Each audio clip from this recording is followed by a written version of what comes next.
In case ಏನಾದರೂ ಹತ್ಬೇಕಾದ್ರೆ ತುಂಬ ಸುಸ್ತಾಗೋದು, ಅಕಸ್ಮಾತ್ ವಯಸ್ಸಾದವ್ರು ನನ್ನ ಜೊತೆಯಲ್ಲಿ ಬಂದಾಗ ಕುತ್ಕೊಳ್ಳೋಕ್ಕೂ ತುಂಬಾ ಚೆನ್ನಾಗಿದೆ ಜಾಗ. ಈ ಥರ ಸಣ್ಣ ಸಣ್ಣ ಬಂಡೆ ಇರುತ್ತೆ, ಬಂಡೆಯಿಂದನೇ ವ್ಯೂ ಬರುತ್ತೆ. ಸೊ ಕುತ್ಕೊಂಡು ಸ್ವಲ್ಪ ರೆಸ್ಟ್ ಮಾಡಿಕೊಂಡು ತಿರುಗಿ ಹತ್ತೋದಕ್ಕೆ ಸ್ಟಾರ್ಟ್ ಮಾಡಿ. ಆಮೇಲೆ ಇನ್ ಕೇಸ್ ನಿಮಗೆ ನೆಸೆಸರಿ ಇದ್ದರೆ ವಾಟರ್ ಬಾಟಲ್ ಕೂಡ ಕ್ಯಾರಿ ಮಾಡಿ. ಮತ್ತು ಫ್ಯಾಮಿಲಿ ಜೊತೆ ನನ್ನ ಟಿಫನ್ಗೆ ನಾನು ಬಂದ್ರೂ ಕುತ್ಕೊಂಡು ತಿನ್ನೋಕೆ ಒಳ್ಳೆ ತುಂಬ ಚೆನ್ನಾಗಿದೆ ಜಾಗ.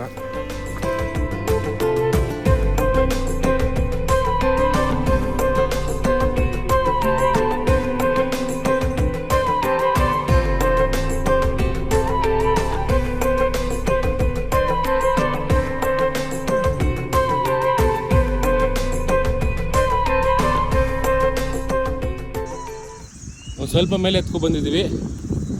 ಆವಾಗಲೇ ಅಲ್ಲೊಂದು ದೇವಸ್ಥಾನ ತೋರಿಸಿರಲ್ಲ, ನೋಡಿ ಆ ದೇವಸ್ಥಾನ. ಮತ್ತು ನಮ್ಮ ಬಾಸ್ದು ದೇವಸ್ಥಾನ ಇನ್ನೂ ಮುಂದೆಗಡೆ